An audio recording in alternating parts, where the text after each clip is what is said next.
Welcome to Find Your Fortitude Fridays. I have no idea what I'm going to talk about. Not a single clue. But consistency is important, and doing these always makes me feel better. So even if this just turns into a little me talking into my phone for about 15-20 minutes, well, at least one of us will feel better. It's been a tough week. I mean the type of tough where for me, everybody's different, but I literally just started laughing. It was like in the middle of the week, I was working out at F45. We were warming up, and I'm just thinking about everything that's going on right now. And I literally just walked away from the training floor and just started laughing because it's just comical.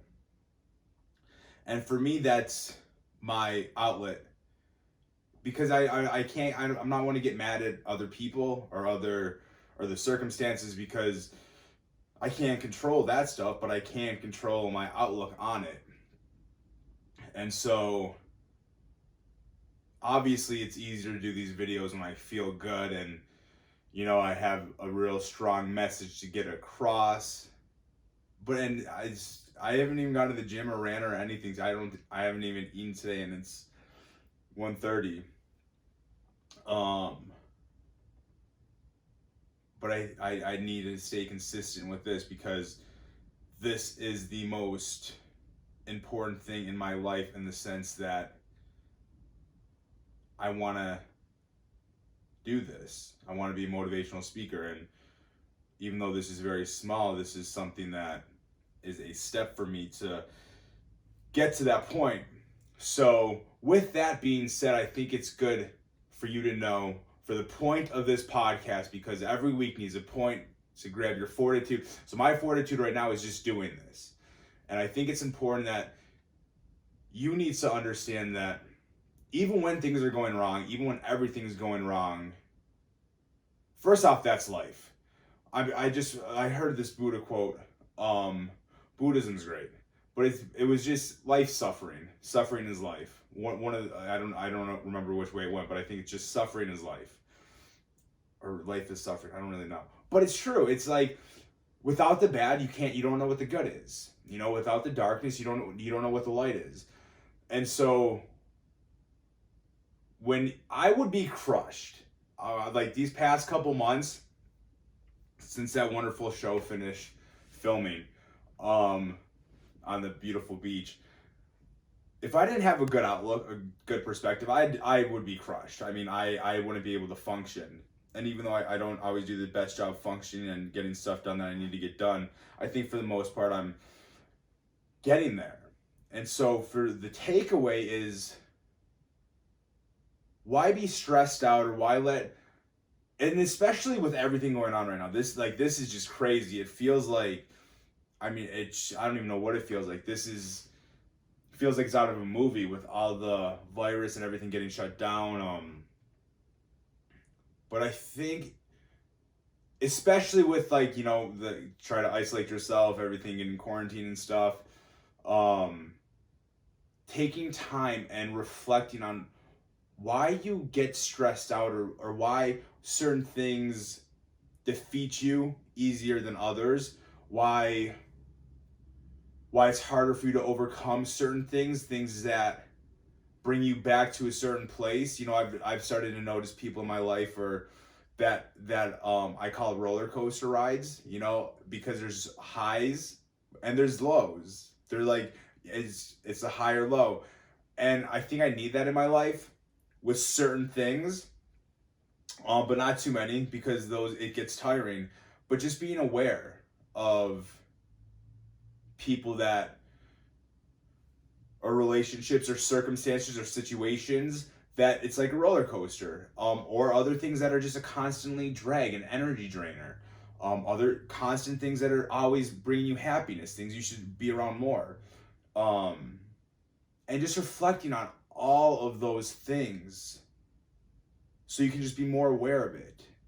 Everybody talks about being aware of your surroundings, but nobody really talks about being aware of your emotions. Everybody just thinks, well, that's how I should feel. That's what I'm feeling, so that's what it should be. But did you ever stop to ask why? Like, you're sad, but why? You're disappointed, but why are you disappointed? And so I think that's important to know, and I think that helps you find your fortitude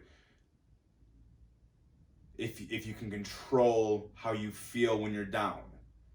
Again, like I was talking about last time, if you can control it, then when you are down, it's easier to get that fortitude because you know you're the one in control. I had somebody tell me last weekend, after I was feeling really good about doing the podcast last week, was like, yeah, I'm listening to some of your podcasts, Mark, and it just seems scripted and not genuine.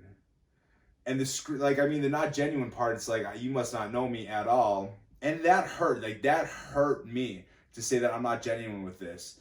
And the scripted part, they must not have really watched because I can't stay on topic to save my life with these.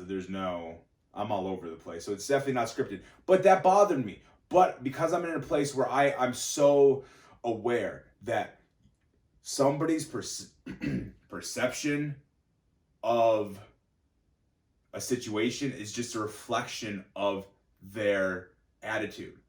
So it's just, I was hurt, but I was aware and understood that that's not a reflection of me or my podcast or what I want to do or what I'm trying to do. That's a reflection of them and how whatever their insecurities or past experiences have been to make them feel that way.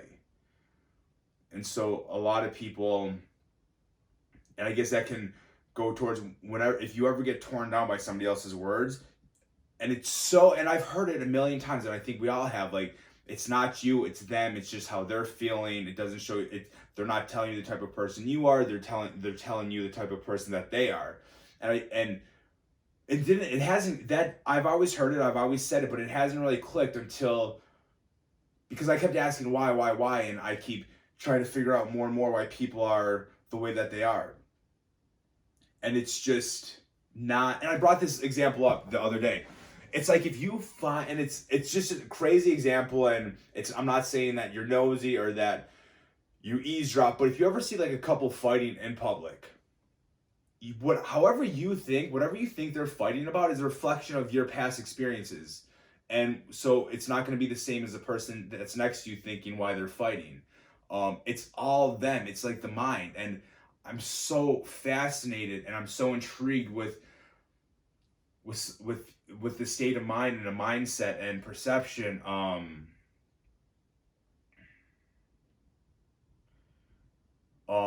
And like just people's perspective on life. Why do I keep saying perception? Okay, this is gonna be a first, okay? I'm about to Google perception. Make sure I'm using it right. I'm not gonna cut this either.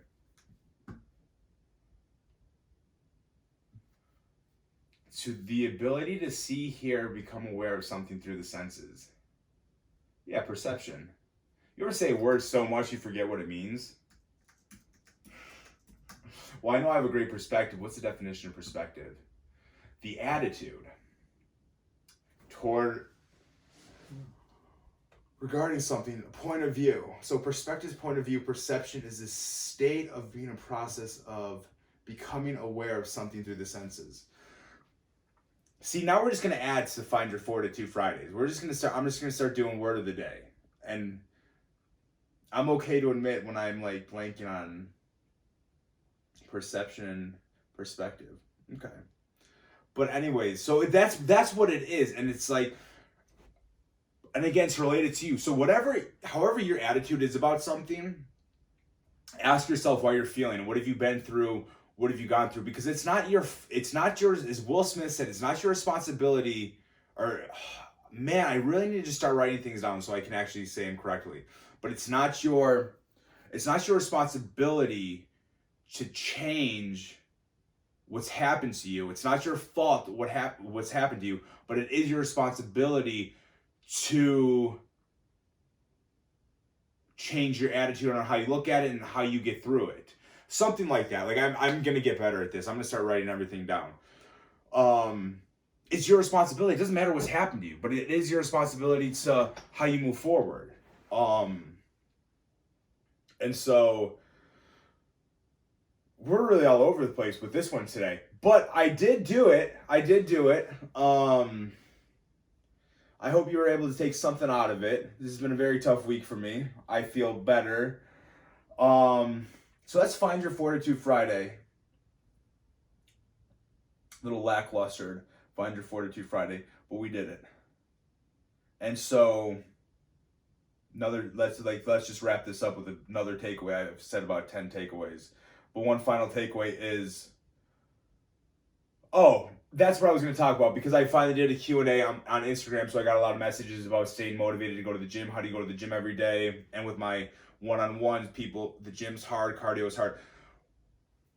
I don't care if this is the worst podcast I've ever done. I just have to do it because I look up and I see it's Deborah Geiger's baby boy. This is what I want to do. It's motivation speaking, sharing, trying to put a smile on people's face, especially right now what's going on. Like it's a very dark and gloomy place. And I'm already in Buffalo in March, which just makes it that much worse. But consistency. Like I don't care if you go to the gym and it's the worst workout in your life. Just go to the gym. Just muscle memory. Go to the gym, do something, leave. It doesn't matter, but it's just consistency. You don't like eating healthy. That's okay. Just eat protein and then eat something bad with it. Just baby steps, but it's more so just consistency. And for me right now, it's consistency every Friday. I'm doing Find Your Fortitude. I don't care if it's awful. I don't care if it's amazing, because I'm just going to keep doing them until I get to a place where it just becomes that much better. But in order to do that, I need to go through the ups and downs, and today is a major down. So stay consistent with whatever it is. If you don't have consistency, it's going to be damn near impossible to achieve whatever you want to achieve. So that's Mark Jansen, Deborah Geiger's baby boy, with Find Your Fortitude Fridays.